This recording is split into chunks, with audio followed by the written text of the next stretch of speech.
स्वागत है दोस्तों, आप सभी का राम आईएएस पर। मेरा नेम है ऋचा और आज का हमारा टॉपिक है पद्म पुरस्कार 2021। ये 5 मिनट पीटी सीरीज़ है। 2-3 दिन से वीडियोस नहीं आ रहे थे। आगे कोशिश ये रहेगी हमारी कि ये सारे वीडियोस टाइम टू टाइम आएँ। तो ये टॉपिक जो है वो ख़ास क्यों है, देखिए यहाँ से वनडे एग्ज़ाम्स या स्टेट पीसीएस में क्वेश्चन जो है ये पूछ लिए जाएंगे। बहुत इम्पॉर्टेंट टॉपिक है, यूपीएससी के लिए तो इम्पॉर्टेंट है ही।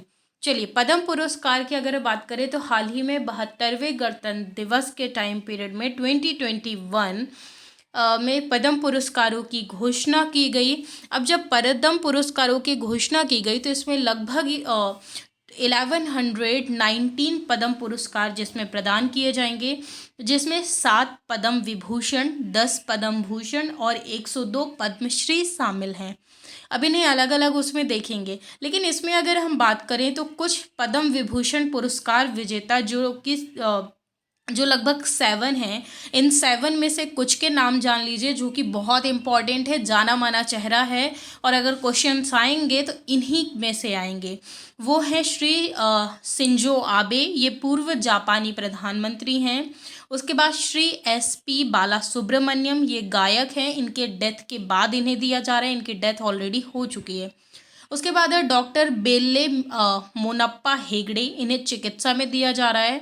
और श्री सुदर्शन साहू कला।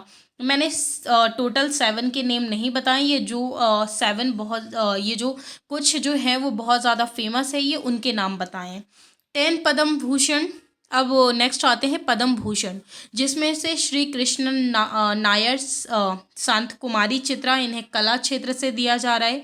श्री तरुण गोगोई, इन्हें लोक कार्य क्षेत्र से। सुश्री सुमित्रा महाजन लोक कार्य क्षेत्र से। और श्री रामविलास पासवान लोक कार्य क्षेत्र, इनकी भी डेथ हो चुकी है। उसके बाद कुछ पद्म पुरस्कार विजेता, जैसे कि टोटल 102 हैं। इसमें से कुछ इम्पॉर्टेंट है। श्री गुलफाम अहमद कला के क्षेत्र से। सुश्री P अनीथा, इन्हें खेल के क्षेत्र से दिया गया। और श्री राम स्वामी अन्नवर्पु, इन्हें कला के क्षेत्र से दिया गया।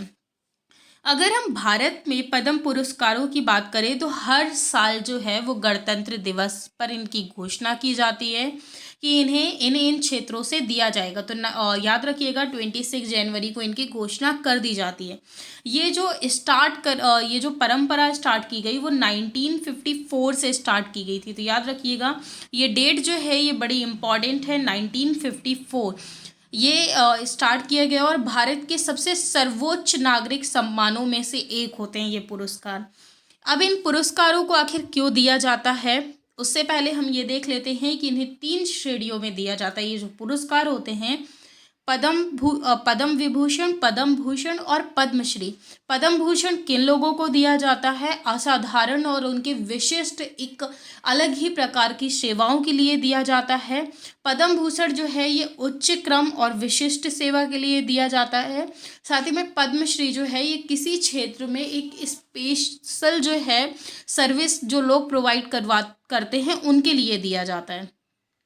पद्म विभूषण पद्म पुरस्कारों में से सबसे सर्वोच्च सम्मान है। उसके बाद फिर पद्म भूषण आता है और फिर पद्मश्री आता है। तो अगर कोई पूछे आपसे, ये जनरली आपको भारत का नागरिक होने के नाते भी आपको ये बात पता होनी चाहिए कि सबसे टॉप पे कौन सा होता है, तो वो होता है पद्म विभूषण, फिर होता है पद्म भूषण और फिर होता है पद्मश्री। ये पुरस्कार जो हैं ये अलग अलग क्षेत्रों में दिए जाते हैं। जैसे कि वो क्षेत्र हम देख लेते हैं कि कौन कौन से। तो ये उपलब्धियों या उपलब्धियों को सम्मानित करने का प्रयास करता है, जिनमें सार्वजनिक सेवा का भाव शामिल होता है। जो सार्वजनिक सेवा करते हैं जो व्यक्ति, उनको दिया जाता है। जैसे कौन कौन से क्षेत्रों से ये पुरस्कार जो है वो दिया जाता है? कला के क्षेत्र से, सामाजिक कार्य, सार्वजनिक मामलों, विज्ञान और इंजीनियरिंग, व्यापार तथा उद्योग, चिकित्सा, साहित्य एवं शिक्षा, खेल और सिविल सेवा आदि में दिए जाते हैं। तो इन पुरस्कारों के ये क्षेत्र हैं कि इन क्षेत्रों में इन पुरस्कारों को दिया जाएगा। ये इम्पॉर्टेंट है, याद रखिएगा। इनमें से क्वेश्चन जो है वो आपको ऑप्शन में दे के पूछ सकता है कि किस किस टाइप से आखिर ये जो सम्मान दिए जाते हैं जिन व्यक्तियों का है, तो इन व्यक्तियों का चयन कैसे होता है? सिंपल सी बात है, उसके लिए कोई समिति बनाई जाती होगी। तो पहली है पद्म पुरस्कार समिति। इन पुरस्कारों को पद्म पुरस्कार समिति द्वारा की गई सिफारिशों के आधार पर प्रदान किया जाता है और ये समिति को जो है वो हर साल हमारे भारतीय प्रधानमंत्री जो हैं वो गठित करते हैं। तो इस बार की समिति किनके द्वारा गठित गई? बहुत सिंपल क्वेश्चन, नरेंद्र मोदी जी। इस समय हमारे भारत के प्रधानमंत्री जो हैं वो नरेंद्र मोदी हैं, तो उनके द्वारा गठन किया गया। साथ ही में इनका जो वितरण है, ये पुरस्कार वो राष्ट्रपति के द्वारा वितरित किए जाते हैं। हर साल मार्च अप्रैल के महीने में ये पुरस्कार वितरित किए जाते हैं। इसमें ये इम्पॉर्टेंट क्वेश्चन जो कि स्टेट पीसेस वगैरह या कॉम्पिटिटिव एग्ज़ाम्स में आता रहता है, अभी जितने भी कॉम्पिटिटिव एग्ज़ाम्स आने वाले हैं वो सभी ध्यान से याद कर लीजिएगा कि ये जो जितने भी अवार्ड्स हैं, जैसे कि पद्म विभूषण हो गया, पद्मश्री हो गया और पद्म भूषण, तो ये अवार्ड किसके द्वारा दिए जाते हैं? तो ये अवार्ड्स राष्ट्रपति जी के द्वारा दिए जाते हैं। ये बहुत ही ज़्यादा इम्पॉर्टेंट है।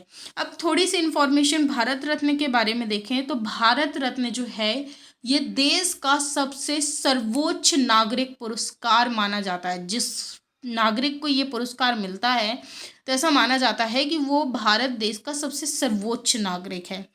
साथ ही में ये मानव सेवा में किसी भी क्षेत्र में कोई भी व्यक्ति जो है वो असाधारण सर्विसेज दे रहा है, उसने अपने क्षेत्र में एक सर्वोच्च प्रदर्शन दिया जो लोगों के लिए प्रेरणादायी स्रोत हो सकता है, लोग जो हैं उससे प्रेरित हो सकते हैं, ये उन्हीं व्यक्तियों को दिया जाता है।